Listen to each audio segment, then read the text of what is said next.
지난 10일에 한국 대전에서 선유초등학교 교실에서 1학년 김하늘 양이 여교사에게 살해당하는 너무 안타까운 사건이 일어났습니다. 여교사는 이 어린 1학년 여자아이를 목을 조르고 그리고 칼로 찔러서 피투성이를 만들고 죽였는데, 학생을 죽인 이 교사는 오랫동안 우울증을 앓았다고 했는데 제가 볼 때는 그냥 정신병자입니다. 그래서 장기간 휴직하며 치료를 받아왔는데 복직이 된 3일 만에 이런 끔찍한 살인을 일으킨 것입니다. 그녀는 자백하기를 교감이 수업에 들어가지 못하게 해서 짜증이 났고, 그래서 어떤 아이든지 한 아이를 희생제물로 삼아서 같이 죽으려고 했다는 것입니다. 그런데 이 아이를 잃은 김하늘 양의 아버지는 평소에 딸에게 그렇게 말했다고 합니다. 이 세상에서 어머니, 아버지, 그리고 선생님은 너를 지키는 슈퍼맨이라는 것입니다. 그랬는데 이 세상에서 가장 신뢰하고 믿어야 할 사람이 그 손에 이 아이가 무참하게 죽임을 당했으니 그 부모의 마음이 과연 어떻겠습니까? 문제는 정신적으로 이렇게 심각한 장애를 앓는 이런 사람이 어떻게 교직에 다시 복직이 되어 돌아왔는지 철저히 조사를 해야 할 것이고, 두 번 다시 이런 일이 반복되지 않도록 정치, 교육, 행정 관계자들이 조속히 대책을 내어놓아야 할 것입니다. 이수정 경기대 범죄심리학 교수는 이번 범행을 가리켜서 이거는 사실 우울증하고는 무관하고 이 여교사는 반사회적 성격장애에 의한 그야말로 묻지마 살인사건이라는 그런 분석을 내어놓았습니다. 얘기를 들으니 그 살인사건 나기 하루 전에도 캄캄한 교실에서 엎드려 있는데 동료 교사가 다가가서 무슨 일이 있느냐고 물었더니 갑자기 달려들어서 팔을 꺾었다는 것입니다. 이렇게 매일 들려오는 끔찍한 사건들의 배후에 있는 것이 무엇이라고 생각합니까? 표면적으로 보면 물질 만능과 지나친 개인주의가 낳은 비극이고, 내면적으로 보면 인간의 죄성이 만들어낸 결과라는 사실입니다.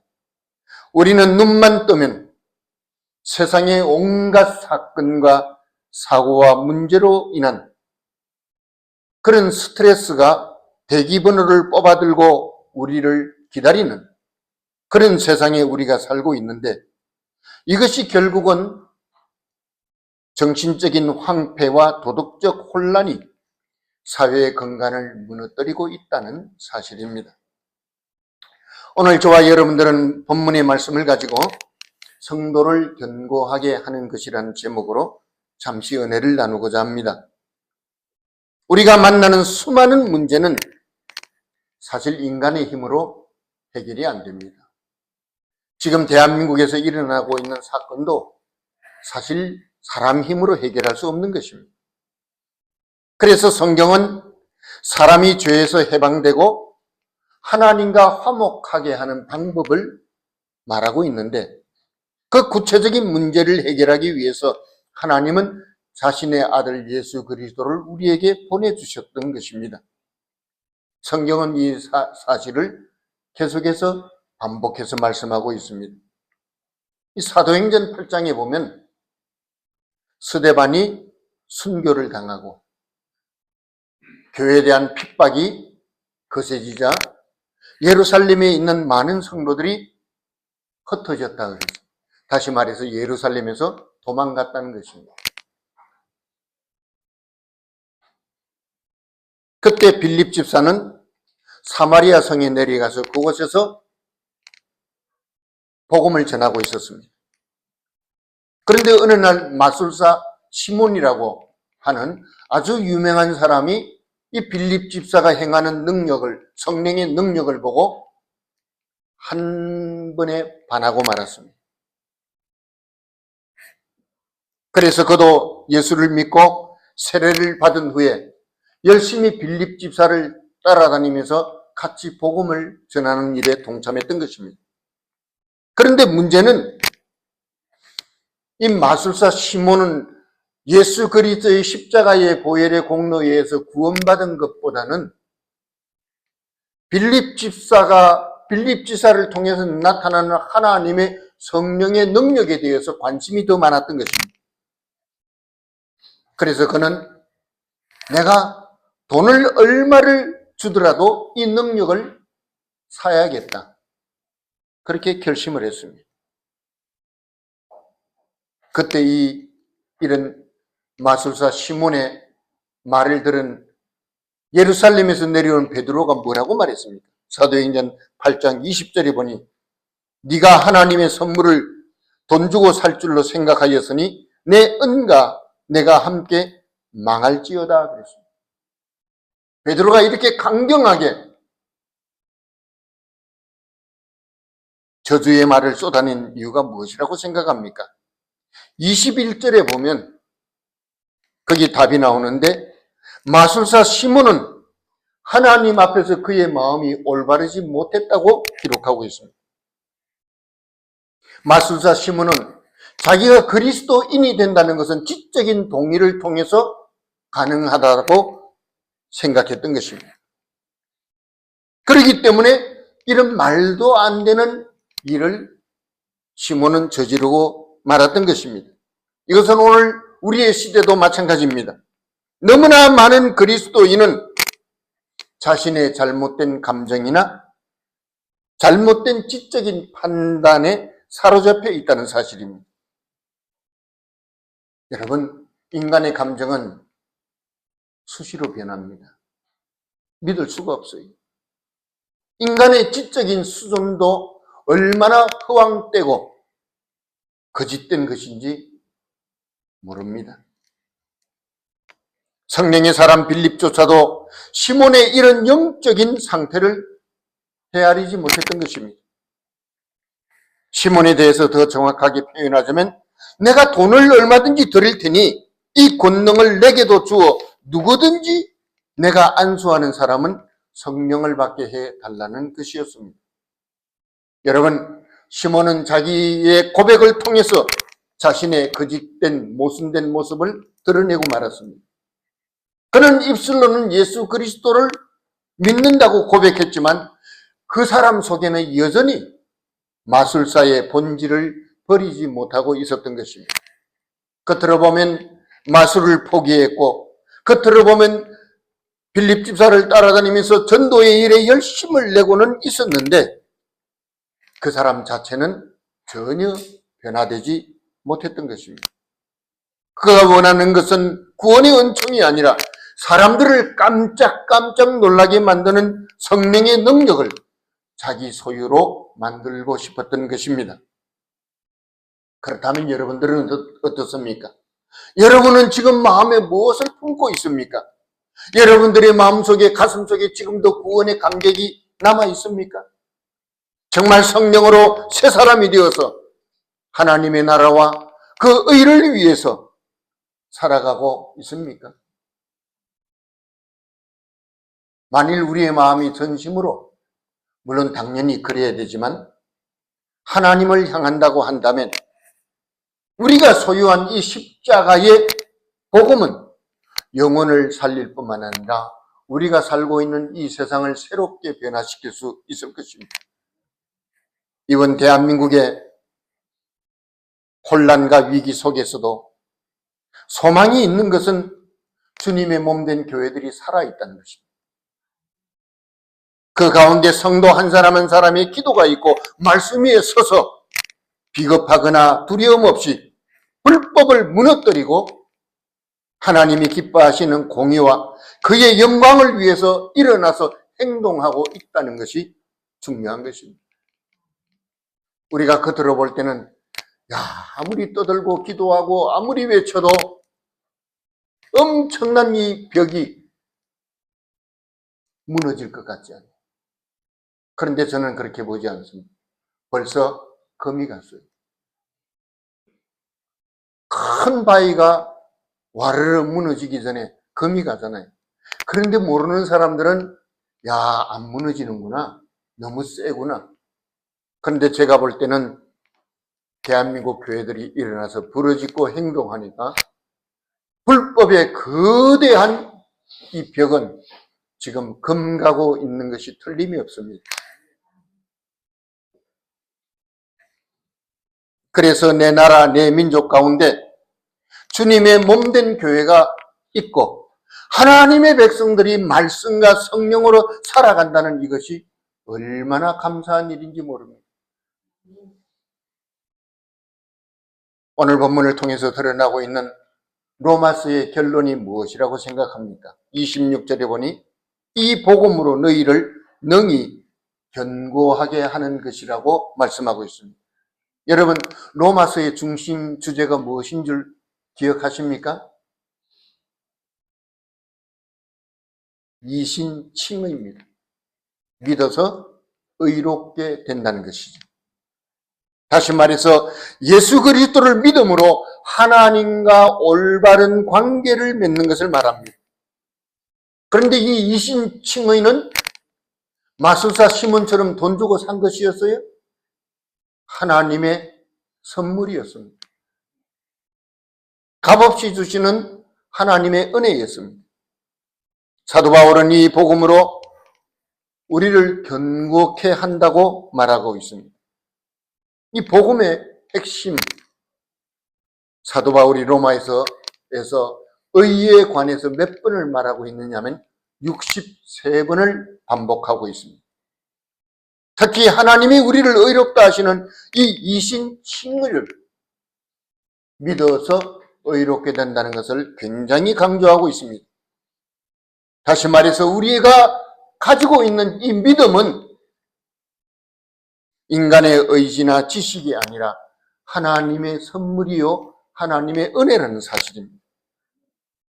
그런데 어떻습니까? 저와 여러분들은 아무리 우리 자신을 돌아본다 할지라도 우리는 선물 받을 자격이 있습니까? 없습니까?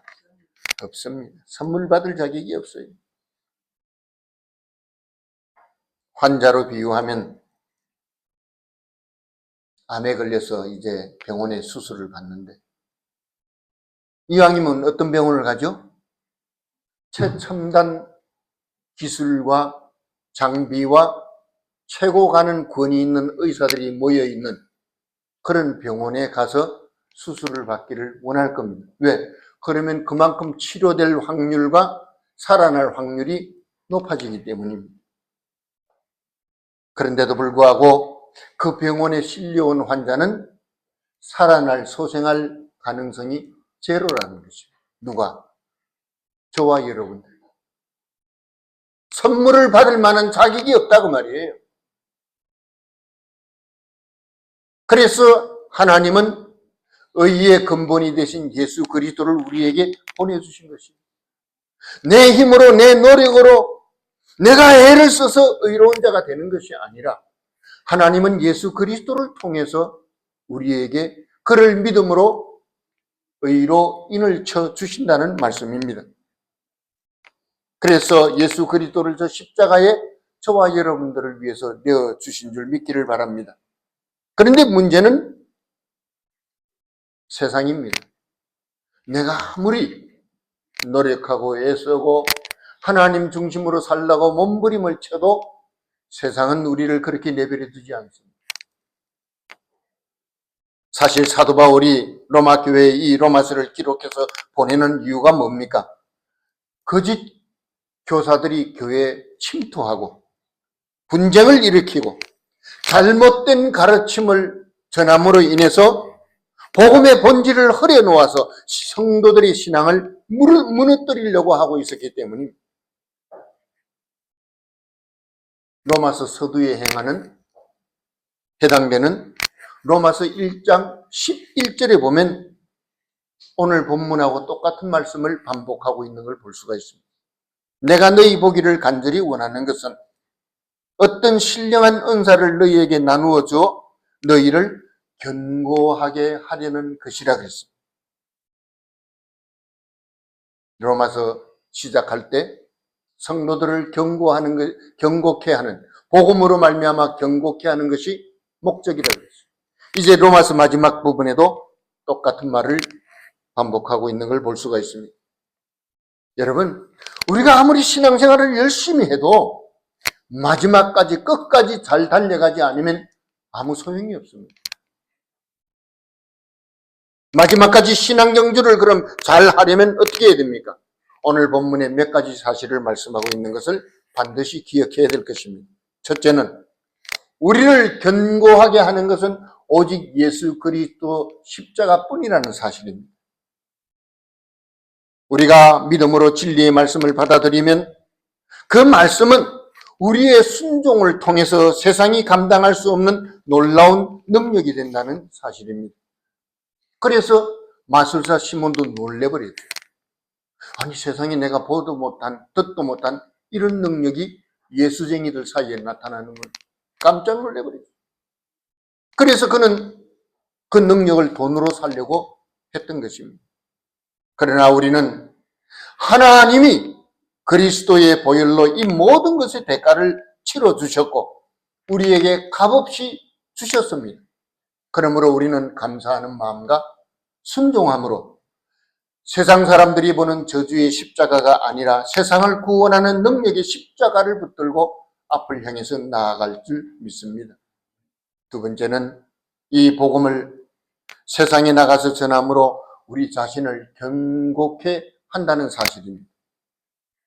믿는 사람 중에도 보면은 세상 사람들을 부러워하는 사람들이 가끔 있어요.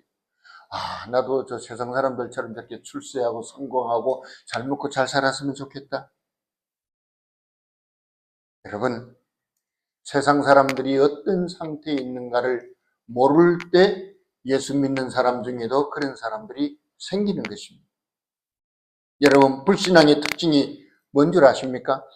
우리가 육신의 눈으로 보면 우리보다 잘 먹고 잘 살고 모든 일이 형통한 것 같이 보이지만 그들은 이미 죄로 말미암아서 저주에 빠진 상태에 있다는 것을 알아야 합니다. 죄는 우리에게 뭘 가져다 주죠? 고통과 저주를 가져옵니다. 죽음을 가져옵니다. 그런데 그 죄가 우리 가족과 우리 주위에 있는 이웃 사람들에게까지 고통을 준다는 사실입니다. 그들은 진리가 차단된 상태에 살기 때문에 믿음의 세계를 깨닫지 못합니다. 알려고도 하지 않습니다. 다시 말해서 빛이 없는 어두움 상태에서 방황하고 있기 때문에 예수 믿는 사람들을 보면 자기보다 어리석게 보이고 무능하게 보이고 반쯤 바보인 줄로 착각을 하는 것입니다. 불신앙의 사람들은 스스로 말합니다. 나는 자유인이다.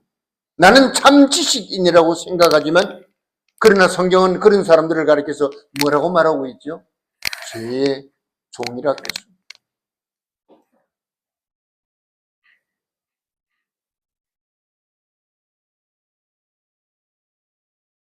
마귀의 자녀라고 표현하고 있습니다. 그러나 로마서는 죄인에 대한 하나님의 사랑과 자비를 그 아들 예수 그리스도를 통해서 우리에게 보여주셨습니다. 죄에서 해방되고 흑암에서 광명으로 죽음에서 영원한 생명으로 마귀의 노예와 같은 삶에서 하나님의 영원한 자녀로 살아갈 수 있도록 우리에게 복된 길을 열어주셨던 것입니다. 오늘 본문 로마서 16장 전체를 보더라도 거기에 많은 사람들의 이름이 나오죠. 누굽니까? 성숙한 그리스도인들의 이름입니다. 그런데 이 사람들의 특징은 인류의 유일한 소망인 예수 그리스도의 십자가의 복음을 위해서 자기 자신을 희생하고 헌신하기를 아끼지 아니했던 사람들이라는 것을 알 수가 있습니다. 복음의 꽃을 피우고 열매 맺는 일에 함께 동참했던 사람들입니다. 그들은 하나님의 하나님 중심의 신앙, 하나님의 말씀에 순종하는 삶이 얼마나 아름답고 귀한 것인가를 자기의 삶을 통해서 보여주었던 것입니다. 나 한 사람의 작은 수고가 이방인에게 전해지는 이 복음을 통해서 얼마나 많은 영혼들이 구원을 받는가를 보여주고 있습니다. 오늘 거기에 보니까 믿음의 아들 디모데라는 이름이 나오죠. 이 믿음의 아들 디모데는 사도 바울의 동역자라고 표현하고 있습니다. 사도 바울이 고린도 후서를 쓰고 빌립보서를 쓰고 골로새서를 쓰고 데살로니가 후서를 쓰고 빌레몬서를 기록할 때 거기에 디모데는 공동 발신인으로 이름을 올려놨습니다. 그 정도로 사도 바울과 함께 복음을 위해서 수고를 많이 한 사람이었습니다. 그리고 누기고라는 사람이 나옵니다. 바울의 친구로 바울이 첫 번째 로마의 감옥에 갇혔을 때 거기에서도 함께 한 사람입니다. 바울이 나중에 두 번째 또 로마의 감옥에 갇혔을 때 그때도 함께 했던 사람입니다. 그는 에베소서와 골로새서를 사도 바울 대신 전달하는 귀한 일을 맡았습니다. 요즘은 비행기 타고 기차 타고 버스 타고 승용차 몰고 금방 가지만 옛날에는요, 이 서신을 전달하려면 걸어가야 했어요. 먼 길을 몇백 킬로도 그거 하나 전하기 위해서 걸어가는 그런 시대였습니다. 그는 누기고는 또한 종 오네시모가 주인의 학대를 견디지 못해서 도망와서 사도 바울을 찾아왔을 때 그를 설득하고 그에게 예수를 믿게 하고 세례를 준 후에 다시 자기의 주인에게 돌려보낼 때, 오네시모를 돌려보낼 때 그와 함께 동행해서 같이 간 사람이 바로 누기고였습니다. 그래서 사도 바울은 그를 가리켜서 사랑받는 형제요, 신실한 일꾼이요, 주 안에서 함께 종된 사람이라고 그렇게 부르고 있습니다. 그 밖에도 많은 사람들이 이 사도 바울의 서신서에 이름을 올리고 있는데 다 어떤 사람들입니까? 믿음에 성숙한 사람으로서 십자가의 복음을 증거하는 일에는 자기를 아끼지 않고 헌신했던 사람들을 말하는 것입니다.